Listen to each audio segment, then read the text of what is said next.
So in my last video, I told you I was going to make a square lid for the cooking pot here out of an aluminum pan. So it took me about 3 hours because I've never done it before, but I did it. So we're going to do a boil test using the lid that I made and see how long it takes using the stove on low. At the end of this video, this took me 3 hours, but I've condensed it down to 15 minutes. So hit that thumbs up just because I was able to do it. So this is the Optimus stove. Last made in 1976. This was brand new when I found it. So we're going to light this up. It's a cooler day, so I'm getting less vaporizing, so I have to get the match closer to the cup of fuel there. But we're going to go ahead and see how long it takes to boil that water, that same water with the lid on. Oh yeah, this is going to be much easier to control, I believe. We'll get the key in there. And like my warning was on the last video, don't leave the key in place. I'm going to hit the clean, so going all the way it turns to clean. We're going to let that build up a little bit of pressure though before we light that up. But like I say, making that lid was definitely an adventure. And it fits nicely. So I've given that a minute. We'll see if we can get some heating pressure going off of that. There you go. I've opened it up very little, and I am getting a jet. So it's building the pressure as that fuel burns. But we're gonna do this quickly because I got a 15-minute video for you to watch on how I made that lid. So let's get this started, the timer. 10:18 a.m. And I'm not going to let it jet. I'm going to keep turning it down. This way, like before, I don't want to overheat the stove. When I was turning it off, you see I burnt my finger. Oh, I took my hand off it right away, so I didn't get too bad a burn, but boy, that thing was hot.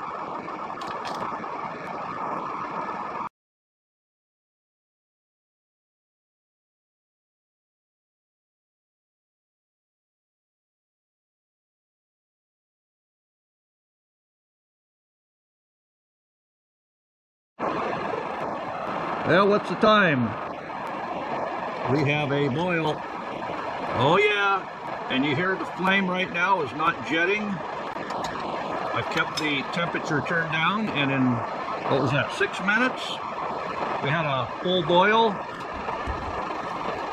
And the reason I'm using this is that thing's hot. Oh yeah, that lid made a big difference. So watch the video on how I made this.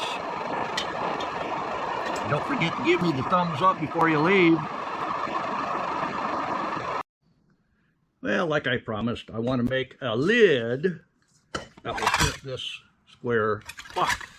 And to do that, as I've studied, we need to make a buck. So what we're going to do here is measure out the outside of this, cut it off. Obviously, it's got to fit on the inside of that, but this aluminum lid soon will fit that pot, believe it or not. So as I draw this line on the inside of that line, one thing I want to let you know is I've taken it upon myself to study these matches. And why do you say? Well, matches actually have a date code on them, and they are 1971. So this stove was purchased approximately in the 1970s, possibly 1971, same time the matches came about. And the one thing I did find out about the Optimus stove Optimus 99. They stopped making them in 1976. So now that I have my inner line, I'll go ahead and take this to the bandsaw and cut this out. We'll do a little bit of sanding, and then we'll have our buck that we're going to need to mark out the lid. Cut the rim off the lid because that's not going to bend anymore with that rim. So we'll be able to put that at a corner to corner angle, that lid handle, so we're not stretching the metal so much that it's going to affect the handle as well. I know, you want me to show you. So if I was successful in making a buck, this should fit right over it. And it does. We have a little bit of a taper there, but I'm going to put more of a taper here now. That way, when I make the lid, it will have a round over edge as well. So I'll do that, be right back. So as you can see there, I've rounded the edge over. And now what I'll do is I'll put it inside the lid, and we'll go ahead and mark out a large, because we can always cut more off, but we have to have something to bend over that edge. Sound good? So we know the buck we made is going to fit inside, but we got to leave room for metal. So I'm using the ancient Egyptian marking technique to show how much I'm going to take off of the buck here. This way, the metal, when it folds over, will fit inside there much easier. Don't forget to do that. And I do have a square marked out inside this lid, and it happens to be the handle will fit lengthwise across the butt. That's why I want to make that lid. I'll go ahead and cut this out now. Well, when you have the right tools, like a bandsaw and aluminum, that's easy. Go ahead and put it in the comments. I know, I just ruined a perfectly good lid. Well, like I say, it was yellow tag sale, and it was half price, so this only cost me $2.99, so chill out. Good grief. Now I'll go ahead and finish building the buck base, so we can go ahead and hammer this. I know, you're asking yourself, where did you learn to do this? YouTube University. So now that I have a proper hammering buck made, let's go ahead and talk about the tools we're going to use. Oh yeah, we got to get one of these non-marring hammers. And how do we know it's going to work? Well, this pot came with a dent in it.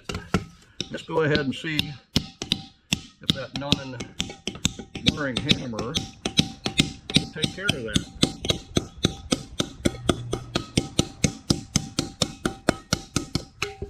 You know, I'm happy with that. What do you guys think? Of course, if you're not happy with that non-marring hammer, you want something a little flatter, this hammer actually cost $3 less than this one. Go figure, I don't know. But it also has the white tip, and you're able to screw these off and put any one of these other tips on. And of course I want the white. And we'll go ahead, see if we can take care of the rest of that dent. Oh yeah, that's looking good. A little bit of back polishing. We should be good. Now, one of the important things to remember when you're working on something that's square, you'll want to put marks on your butt. This way, you can make sure you stay lined up. We'll go ahead and make a circle here. I'm sorry, you can't see that. In a circle here, just so we know between the 2 points, either my line or my circle should be showing up. Sound good? We'll go ahead and start our corners, getting them figured out. making sure we keep our line-up marks. And why start with the corners? Because they got to stretch the most. And make sure that lines up with everything. That's going to be the hardest part here, I think. And now that we have all the corners started, we can work on, and you see here I'm getting a sway level, and all that means is that's the direction the metal wants to form to. But we're stretching everything is what we're doing. We're not trying for a single hammer. And each time we do that, we'll stretch the metal into the corner. But you want high-speed action here? All right, I'll put you on time warp.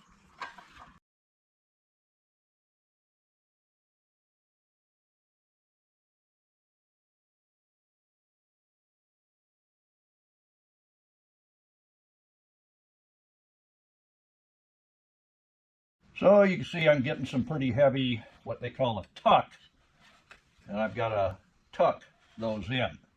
So we'll go ahead and work this a little bit more, but we're already getting square on the inside, and as normal, these tucks have to be tucked in. That means the metal has to, instead of expanding, it needs to contract to fit in there. I can cut off a little bit of this so there's not so much tuck going on, because by the time that gets bent down, it'll be well beyond the side of it as well. Let's go ahead and work on this a little bit more, but I did want to let you know we're getting close. So now that I do have what I consider my perimeter, we'll go ahead and cut off that stuff that doesn't want to bend, shrink, and we'll get this closer to the size we're going to be using in our lid. So basically now I need to get these tucks to shrink some of the metal, and I think I can cut a little bit more of it away so it'll do a little bit of that shrinking that I needed it to do, because this has to drop down. And this is one thing YouTube University didn't show me, but I'm thinking this metal, all of this has to reach down, so there's a whole lot extra there that's just fighting me. See if we can take care of this tuck. I don't know if this is bouncing the camera or not. That's why I set you over there when I was hammering it.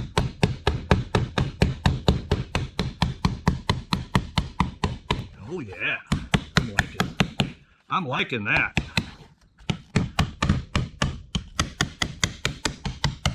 That's how YouTube University told me to take care of a tuck.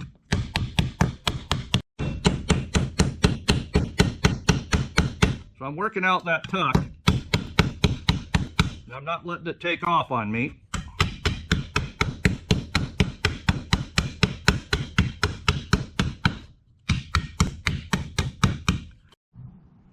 So I'm not going to lie, those tucks are coming out, but they aren't easy, that's for sure. Of course, I've never done this before, but you can see it is rolling out. I'm having to go back and forth between hammering here and then hammering here to get that tuck to come out. So be patient and use your hammer. Matter of fact, turning it this way to get those corners, looks like it's working out much better. So let's try that a little bit. I don't know, the table might be jumping here, but I don't want to hide anything from you. Just that easy. That corner rolled around.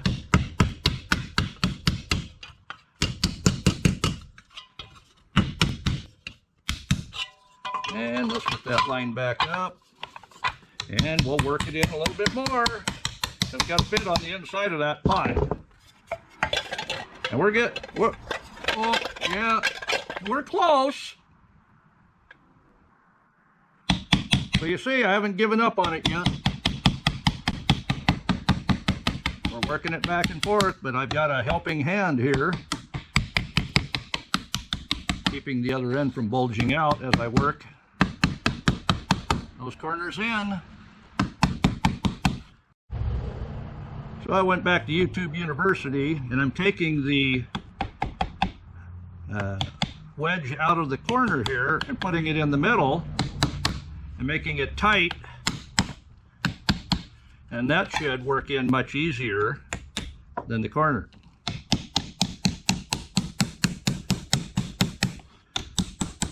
I have to work back and forth with this, but it's working.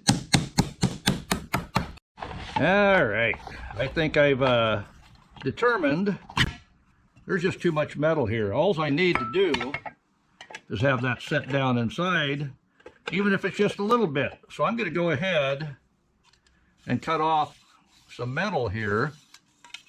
That's going to make it much easier for the remaining metal to shrink where it needs to shrink. Is that what you guys do? Put it in the comments. And of course, leaving that long allowed the tucks to come out. And I don't think that's all too bad what I've got going on there now. Obviously, we're going to need to roll those corners in a little bit more, but we're almost there. Honest we are. So I'll work that edge that I just cut.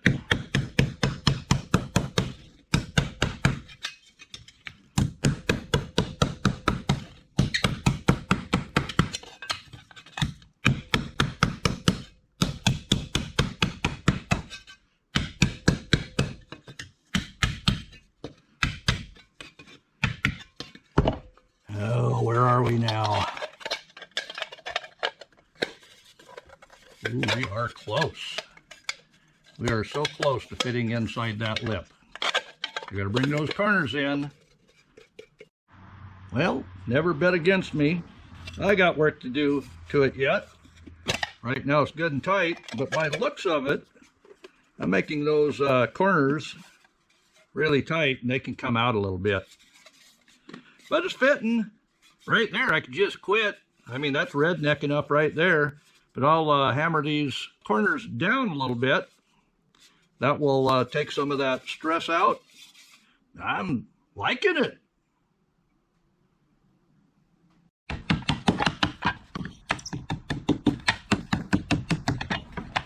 The trick is to keep going round and round. Don't stop in one spot. I think we're close. Let's take a look. Ooh, look at that. That's nice. What do you think? That's going to boil the water much faster now. So I'm much pleased with that. I got a little bit of cleaning up to do on the edges, but it's fitting. So in review, the buck that I made worked great. As you can see, it's fitting together nicely.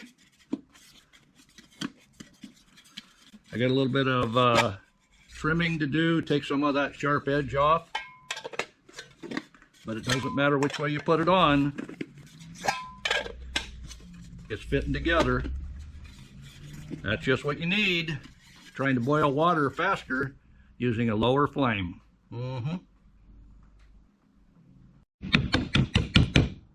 Rewind that tape. Did I say this was going to be easy? I'm sure I didn't.